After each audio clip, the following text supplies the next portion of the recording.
I saw the videos and I cried.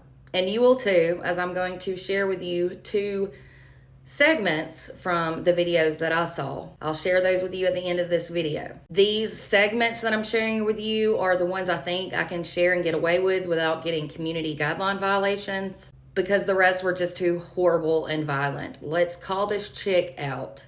What I want to know is why this monster here is out on bond after she beat her child. And as I said, I've seen the videos, y'all. And that's exactly what she did. She beat her child all while screaming at the top of her lungs as loud as she can scream at this 2-year-old precious nonverbal little boy. And she cussed him out. It's unbelievable. So backstory first before the videos. A Jonesboro, Arkansas woman was held on a $150,000 bond, which is entirely too low in my opinion. But she was reportedly bonded out by one of her male friends on May 30th. This was after she was accused of hitting, striking, and beating her own child. I'm not even going to say allegedly or accused of, because I saw the videos and that's exactly what she did. 25-year-old Kyla Bates here was charged last month with 3 counts of second-degree domestic battering and 3 counts of endangering the welfare of a minor. There's a potential for more charges to be added later as well, according to a source. According to a probable cause affidavit, the Jonesboro Police Department was contacted and notified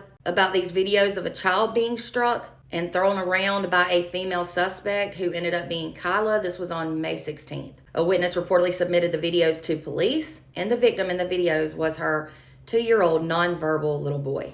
According to my sources, the person who turned this in to authorities, the witness, was her live-in boyfriend, and he reportedly gave them a fire stick with all the footage on it. The videos show 2 separate instances where the little boy was crying. During this time, Kyla hits this precious little boy on his back and then picks him up. And she shakes him by the arm and cusses him out. Another video shows her hitting the child with a pair of pants. According to reports, a police officer spoke with the witness who turned the videos into authorities as evidence. The witness, as I said, lived with Kyla. I believe it was her live-in boyfriend. And this person said they had security cameras installed in the home in both the living room and kitchen. The witness also told police that they had security footage from over the past year at the home, and they turned it all in as evidence as well. The officer then reviewed that footage, and they found yet another incident where she cussed this little boy out and then hit him and threw him onto a couch, and that caused him to fall on the freaking floor. Y'all, like I said, the footage is unreal. I cried, okay? I mean, seriously. And afterwards, I went and hugged on my 2-year-old baby girl.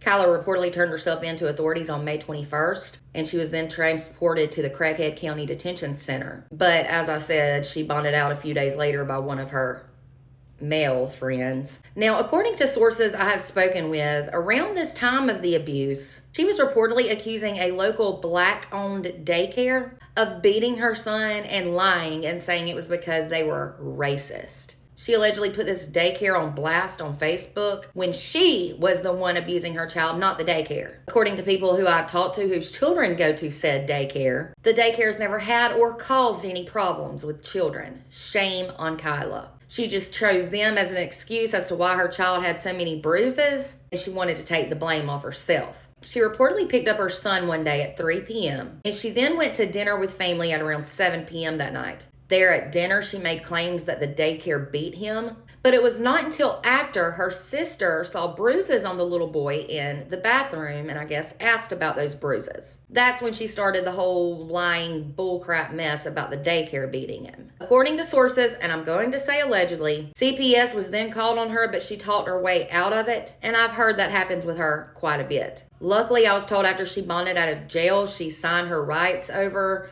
for her child to her stepmother. Let's pray to God she is never allowed around this precious child again without strict supervision, if she even gets that. Anyway, here are the clips of the video. Now, these are bad, y'all, but remember the other ones were 50 times worse. Due to guidelines on social media, I'm not going to share the ones where she is literally beating her child, but you wouldn't want to see them anyway because they are terrifying and heartbreaking. But these clips will give you an idea of exactly how she treated that baby boy who could not even speak to stand up for himself. I swear to goodness, y'all, she better get jail time and a good bit of it, and not just a slap on her wrist. I hear she is used to getting out of trouble, but let's pray not this time. Anyway, here are the videos. Let me know your thoughts in the comments about this monster, and for more true crime, be sure to follow and subscribe if you're over on YouTube.